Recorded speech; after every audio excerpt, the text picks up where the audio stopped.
L'épée de Kermoz, un récit extrait des Contes et légendes de Bretagne, lecture par Christophe Tabar. Au fond d'une haute avenue de chênes, dans une vallée solitaire de Sainte-Gildas-des-Bois, la silhouette grise du manoir de Kermoz se détachait hardiment sur le fond d'un bois sombre qui l'environnait. Pourtant le temps avait commencé là son œuvre destructrice. Les toits étaient rongés par la mousse. La tour du colombier, sur laquelle tout un peuple de pigeons roucoulés au soleil, était lézardée. Dans le clocher à jour de la chapelle, la cloche manquait. Or, ce matin de juin 1625, le manoir avait paru secouer la torpeur qui pesait sur lui depuis de nombreuses années. Des filles en coiffe blanche couraient affairées dans l'escalier de pierre et faisaient retentir les marches, d'ordinaire silencieuses, du claquement de leurs sabots. Les fenêtres longtemps closes s'ouvraient bruyamment. Dans la cour, des hommes allaient et venaient, portant de la paille aux écuries. Deux dogues, paresseusement étendus au soleil, considéraient d'un œil étonné ce mouvement inaccoutumé. On dirait que l'âme du maître se reflète dans les vieilles demeures. Il ne leur faut qu'un peu de lumière et de joie pour qu'elles retrouvent soudain leur jeunesse d'antan. Ce jour-là, il y avait du soleil dans l'âme de Jean de Kermoz, âme d'ordinaire triste, sauvage, et dont l'humeur s'accommodait bien du délabrement de la demeure. Mais la veille, on avait annoncé à Jean de Kermoz l'arrivée de Madame de Panvarne et de sa nièce. La pensée que, pour la première fois, Anne de Kerouette allait entrer dans sa maison le troublait joyeusement et profondément. Il est vrai qu'elle ne demeurerait qu'15 jours et qu'elle repartirait sur le champ pour un voyage lointain, à Paris, où elle devait désormais vivre, ce dont il ne lassait pas d'être inquiet. Mais dans quelques moments, elle serait là, devant lui. Il entendrait résonner le timbre de cette voix qui lui paraissait la plus douce musique du monde. La jeune fille aviverait de sa grâce le mélancolique et pauvre château. Il y avait, derrière le manoir, un petit jardin à l'italienne si délaissé qu'à peine on reconnaissait parmi les herbes sauvages les parterres qu'une main soigneuse s'était plu à tracer jadis. C'était dans cette retraite qu'était venu ce matin-là le maître de Kermoz. Et, oubliant l'heure, ainsi qu'il arrive souvent aux solitaires, il demeurait abîmé dans ses rêveries. Combien souvent il l'avait évoqué, la vision charmante que sa vie d'isolement et de pauvreté faisait plus belle encore. Jamais pourtant il n'avait laissé deviner son amour. Les deux Kermoz avaient été ruinés par la Ligue, et son orgueil mesurait bien toute la distance qui le séparait de l'héritière de Kerouette. Elle l'appelait toujours « mon grand cousin », et le traitait avec cette franchise et cette simplicité que seuls donnent des souvenirs communs d'enfance. Jadis, lorsqu'elle était une petite fille toute grave, dans la raideur des plis de sa robe et de son col en dentelle, alors qu'il était, lui, un jeune garçon sauvage et timide, elle le prenait par la main, et l'entraînant au fond de son jardin, elle lui contait ses peines et ses joies. Toujours il y avait eu en elle une pureté, une grâce qui la faisait différente des autres. Il pensait à Paris, à la cour, à cet hôtel de Mercœur, où elle allait demeurer, et il s'étonna de sentir monter du fond de son cœur une angoisse de jalousie. Si au moins il était là pour la protéger, et veiller sur elle. Il jeta un regard sur son pourpoint de drap usé, sur ses souliers grossiers, et un sourire amer plissa ses lèvres. Un bruit de chevaux dans la cour le tira de ses pensées. Au moment où il atteignit la porte, Madame du Penvarne et sa nièce s'avançaient vers la maison. Monsieur de Kermoz, ne laissant rien voir de son émotion, s'empressa de les accueillir avec les politesses d'usage. Sourire, salut profond. On ne sait pas ce que chacun met ou retire de son cœur dans ces gestes banals. Puis il précéda ses hôtes à l'appartement qui leur était réservé.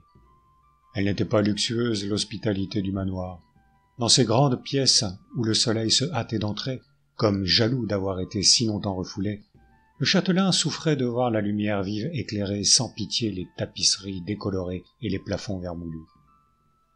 Un grand lit italien à colonnes finement sculptées, quelques chaises élégantes, voilà tout ce qui restait de l'ancienne prospérité des Kermoz.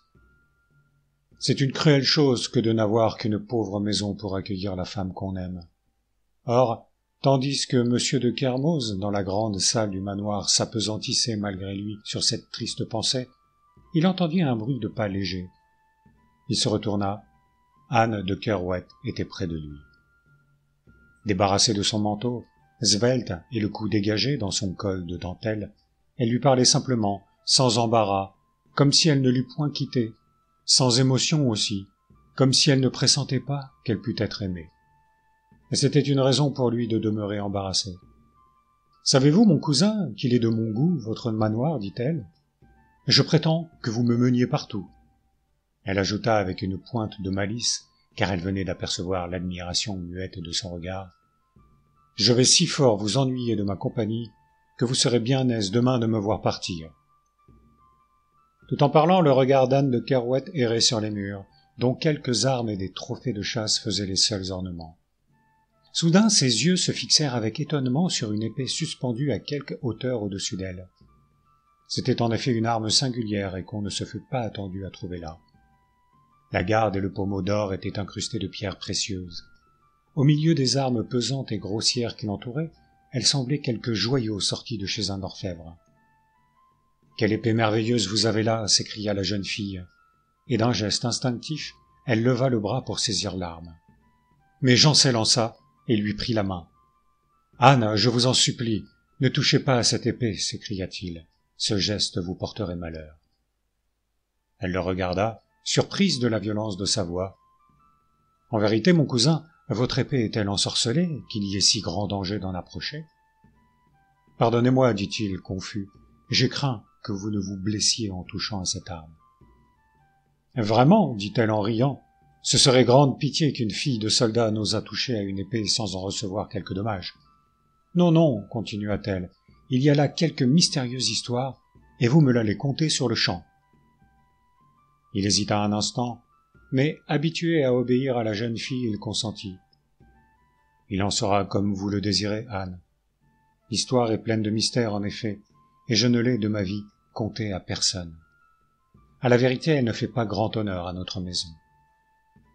Il vous souvient peut-être que je vous parlais quelquefois de mon ancêtre, le sire de Kermoz, qui bâtit ce manoir. C'était un terrible homme, d'humeur si batailleuse qu'il ne pouvait souffrir la pensée de demeurer en repos. Il suivit du Guesclin dans les Espagnes, lorsque celui-ci s'en alla rétablir sur son trône Don Pedro de Castille. Il se trouva si bien au pays du soleil qu'il y demeura. Dans ce temps-là, les Maures étaient maîtres d'une partie du territoire, et le sire de Kermoz, avec quelques hardis compagnons, s'était avancé jusqu'au royaume des infidèles. Là, il vit une mauresque de noble famille et d'une étrange beauté. Or, bien qu'il eût laissé en Bretagne femme et enfants, il s'est pris d'amour pour cette infidèle. Poussé par sa passion, à la tête d'une bande de reîtres, il surprend le village où elle demeure, pille la maison, tue les parents et emporte la belle à travers de sa selle. Au camp, un rival lui conteste sa proie, et voilà les deux compagnons d'armes aux prises. Ils convinrent de se battre et qu'elle demeurerait au vainqueur. Mais la païenne les haïssait tous deux et méditait une vengeance. On racontait qu'elle avait commerce avec les esprits infernaux et qu'elle connaissait toutes les pratiques des sorcières de son pays. Il y avait dans le butin du sire de Kermoz une épée d'un merveilleux travail, magnifiquement ornée de diamants et d'émeraudes, et la captive conseilla au sire de Kermoz de se battre avec cette arme. Le sire de Kermoz n'eut garde de désobéir au désir d'une femme qu'il aimait. Il tua son adversaire. 3 jours après, bien qu'il n'eût reçu qu'une blessure légère, il mourut. Ses compagnons accusèrent la païenne de l'avoir tué par ses maléfices, mais lorsqu'ils voulurent s'emparer d'elle, ils ne purent la trouver et nul ne la revit jamais. Un serviteur du sire de Kermoz, qui l'avait suivi fidèlement dans toutes ses aventures, s'en retourna en Bretagne et rapporta l'épée à la veuve du défunt. L'histoire, dit mademoiselle de Kerouet, légèrement ironique, est pleine de merveilleux et d'intérêt, mon cousin. Mais croyez-vous que les sortilèges de cette infidèle aient conservé quelque pouvoir en notre pays chrétien? Qui sait, dit monsieur de Kermoz. Écoutez la suite. La veuve de mon ancêtre fit suspendre l'épée à la place même où vous la voyez aujourd'hui. Elle ordonna à ses fils de n'y point toucher. Or, depuis ce temps, il s'est trouvé 2 gentilshommes de notre maison qui ont enfreint cette défense. L'un fut François de Kermoz, qui servit loyalement la duchesse Anne. Il eut un jour fantaisie de se servir de l'épée maudite. Il disait qu'il était malséant de laisser une aussi belle arme se rouiller au mur. Mal lui en prit, car à peine eut-il quitté le manoir qu'il fit une chute de cheval dont il mourut sur le champ. Le second, mon aïeul René. C'était un homme savant qui lisait le grec et pratiquait les philosophes païens. Il se moquait fort de la légende de l'épée. Cette histoire, avait-il coutume de dire, était bonne pour les temps où les hommes n'avaient point encore lu Montaigne. Or, jour qu'il se rendait à Nantes, malgré les prières de sa femme, il prit l'épée au mur et l'accrocha à son côté. À 1 lieue d'ici, il fut surpris par une troupe de huguenots. Il en tua plusieurs, mais il mourut de ses blessures. Cette fois, la jeune fille resta songeuse, moitié par conviction, moitié par déférence pour l'émotion et la gravité du conteur. Puis, levant les yeux sur l'arme dont le soleil faisait resplendir les pierreries, « Dieu vous garde de vous servir jamais de cette épée. » Le manoir était retombé dans son silence. Les jours passaient toujours semblables dans leur monotone ennui. Souvent le soir, lorsqu'il rentrait, las d'une journée au champ, Jean de Kermoz s'enfermait dans sa chambre. Là, puisant dans un rayon poussiéreux où s'entassaient des livres, héritage du savant René, il prenait un volume des Vies de Plutarque et, oubliant le présent, il s'enivrait à ces récits d'un passé magnifique. Souvent la vision d'Anne de Kerouet passait devant ses yeux. Alors, laissant là son livre, il rêvait à elle, longuement. Il avait appris ses succès à la cour. Le sévère roi lui-même n'avait-il pas admiré sa grâce lorsqu'elle dansait un soir devant lui? Et dans la chambre silencieuse où se perdait la lueur des chandelles, il lui semblait voir Anne telle qu'elle lui était apparue un soir de fête à Kerouet, glissant légère devant lui, des perles dans ses cheveux blonds. Il percevait le bruissement de sa robe de soie, puis la vision s'effaçait, il soupirait et reprenait sa lecture. Or un jour de printemps, M. de Kermoz partit à Kerouet. Il se dit qu'il était essayant de faire visite à sa parente, Madame du Pinvarde, revenue depuis peu dans le pays. Mais ce n'était assurément point la pensée de revoir cette dame respectable qui le faisait hâter si fort le pas de son cheval et trouver longues les 3 lieues qui le séparaient du château. Lorsqu'il parut dans la salle où Madame du Pinvarde brodait à la lueur des chandelles, celle-ci poussa une exclamation de surprise. « En vérité, mon cousin, vous arrivez fort à propos, dit-elle gracieusement, car j'ai une nouvelle à vous. » Il s'inclina. « Cette nouvelle, je l'espère, est heureuse pour votre maison. »« Elle l'est, mon cousin, elle l'est, fit la vieille dame, vous allez en juger. Je vous annonce le mariage de ma nièce, Anne de Kerouet, avec le comte de Prélis. »« Avec le comte de Prélis ?» Il avait mis dans ces mots une telle violence qu'elle en fut surprise, un peu offensée. « Je ne vois pas ce qui vous étonne si fort, mon cousin. Le comte de Prélis est de bonne maison. Il est riche et bien de sa personne. » M. de Kermoz s'était ressaisi, et, redevenu impassible, « Pardonnez à mon étonnement, madame, dit-il. J'ignorais que M. de Prélis fût à Paris. Je ne m'attendais pas à entendre prononcer ce nom. »« Mais ne savez-vous pas, mon cousin, qu'il est depuis 1 an le lieutenant aux mousquetaires du roi? C'est cette charge, fort honorable du reste, qui l'empêche présentement de se marier, car il lui faut accompagner sa majesté dans le voyage qu'elle doit faire prochainement à Nantes. » Elle ajouta avec complaisance, « Ma sœur me mande par le dernier ordinaire qu'ils sont si amoureux l'un de l'autre que c'est grand pitié de ne pouvoir les marier sur le champ. » Tandis que tout se reposait et que seule une pluie fine battant les vitres dérangeait le silence, Jean de Kermoz se promenait fiévreusement dans sa chambre. Une question se posait devant son esprit, l'obsédait par sa précision terrible. Comment empêcher le mariage d'Anne avec Gaspard de Prélis? Car ce mariage était impossible. En songeant que de Prélis était assassin.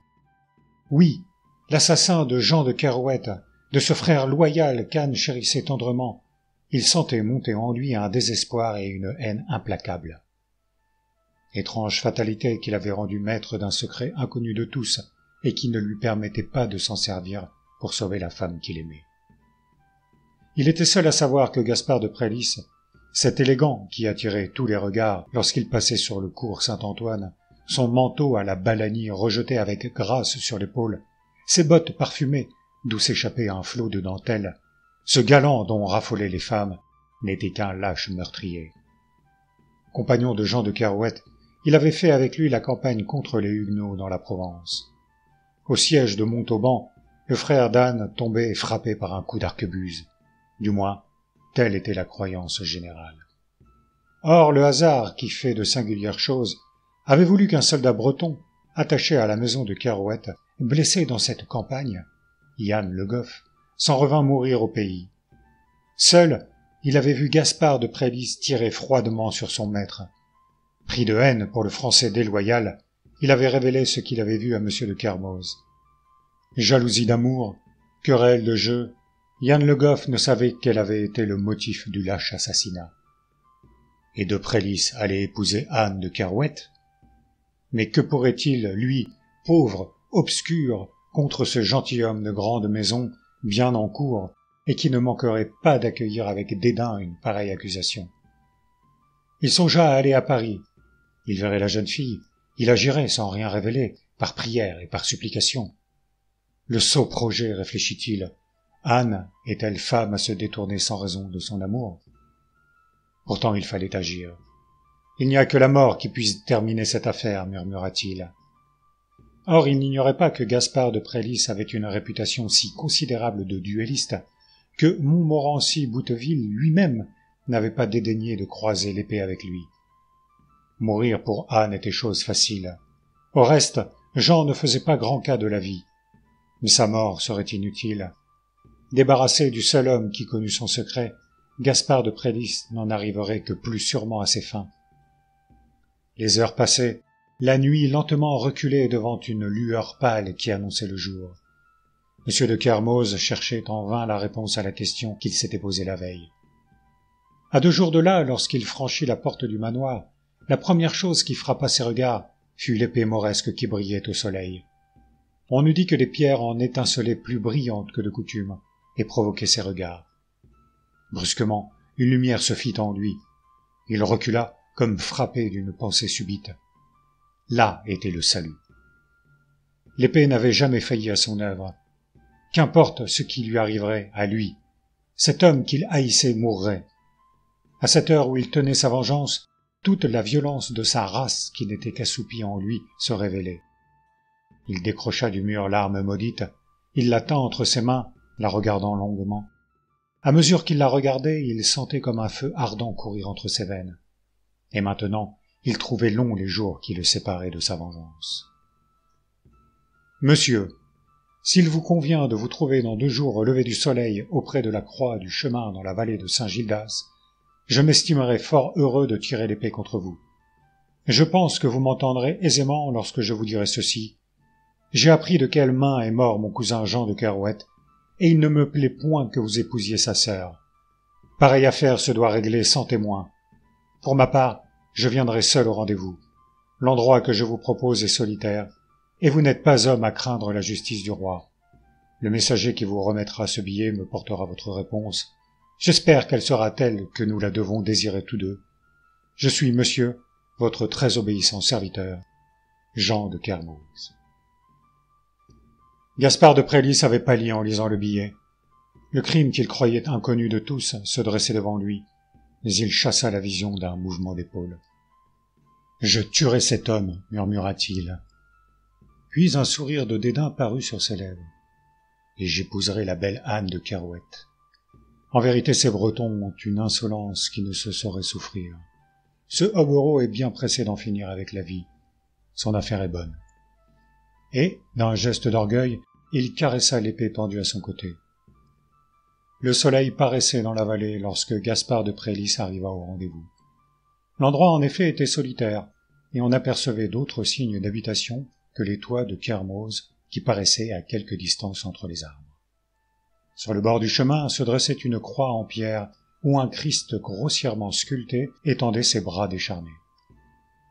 Dès que M. de Prélis aperçut son adversaire qui l'attendait, debout au pied de la croix, il mit pied à terre.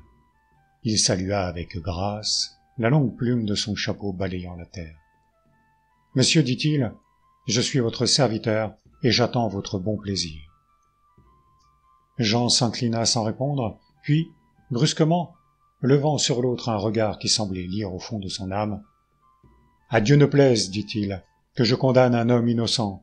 Jurez-moi, monsieur, sur cette croix, il étendit la main sur le Christ de pierre, que vous n'êtes pas coupable de la mort de Jean de Kerouette, et nous nous séparerons en paix. » Gaspard de Prélis eut un sourire méprisant. « Voilà bien des paroles inutiles, monsieur. Je vous avoue que je suis fort pressé. Vous plairait-il que nous commencions ?»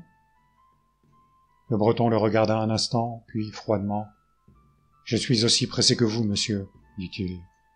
Si vous voulez bien me suivre, je vous mènerai jusqu'à un endroit où nous ne courrons aucun risque d'être dérangés. » Puis, précédant son compagnon, il prit un sentier qui les conduisit à une prairie entourée d'un fossé, où la lande, la fougère et la ronce étaient enchevêtrées de telle façon qu'il était impossible d'apercevoir du dehors ceux qui s'y trouvaient.